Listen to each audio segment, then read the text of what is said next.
Was once a day that I would pray for you. I'd go and misbehave just so you'd notice too. Sneaking looks up and down from across the room.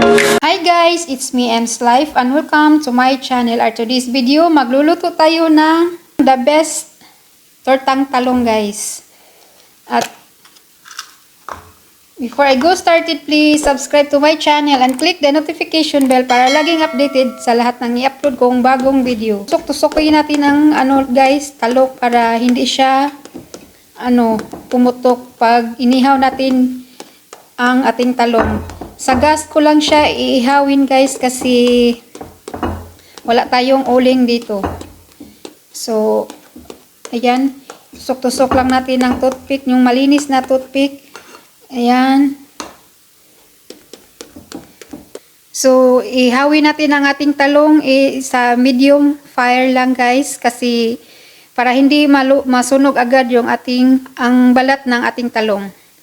So, hintayin natin na maluto ang ating talong para itorta natin mamaya. Habang naghihintay tayo ng ating talong na maluto sa pag-ihaw, maghiwa tayo ng ating mga sangkap para ano natin mamaya sa ating tortang. Sa tomato guys, hindi ko isasali yung guys, yung buto ng tomato para hindi magtutubig yung ating tortang talong. Depende pa rin sa inyo guys, at kung gusto niyo na lahat sa torta, depende na sa inyo. Sa akin, hindi ko isali yung buto.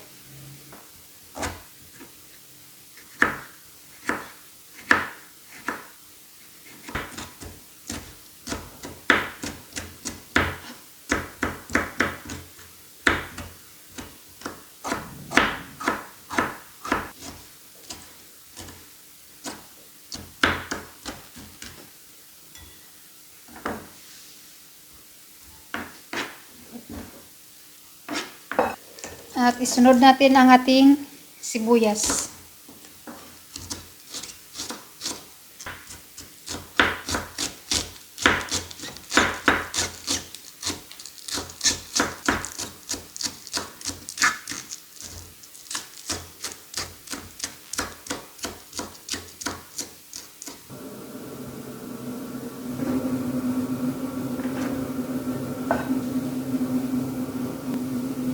Sa separate bowl, natin ang itlog.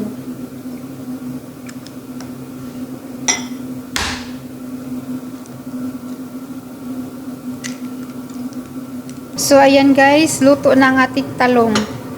Natin sa tubig at para ma-cool down ang niya guys. Para pag remove natin sa balat, hindi na mainit yung ating talong. Lagyan muna natin siya ng tubig. So, ayan guys, perfect ang pagkaihaw natin sa ating talong guys. Hiwain natin hatiin natin siya kasi malaki kasi siya guys.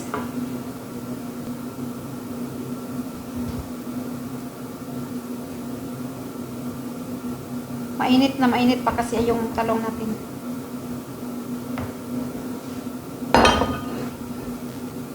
Oh, perfect.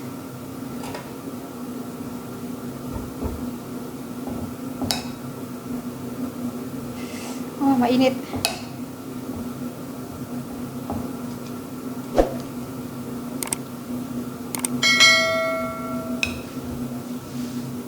Lagyan natin ng salt.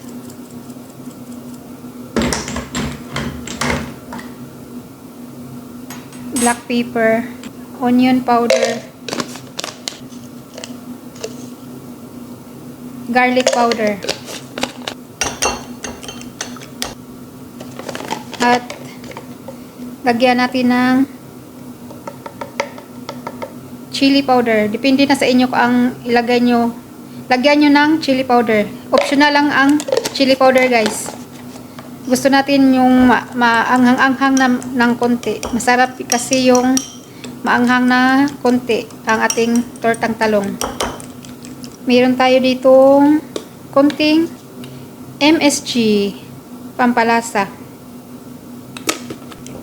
At ilagay natin dito sa ating onion and tomato mixture.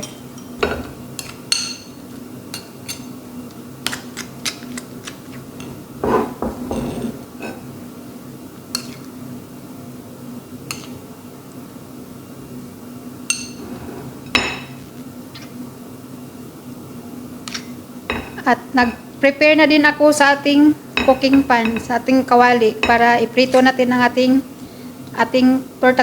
talong. Perfect. Sarap siya, guys.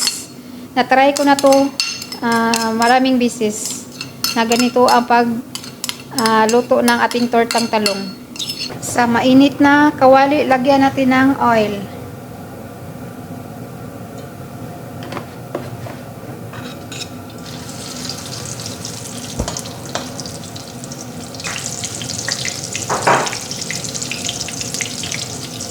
At takpan natin saglit.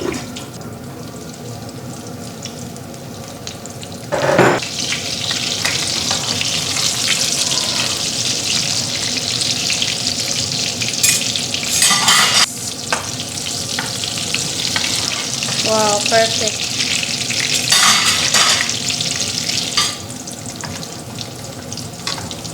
Luto na ang ating talong.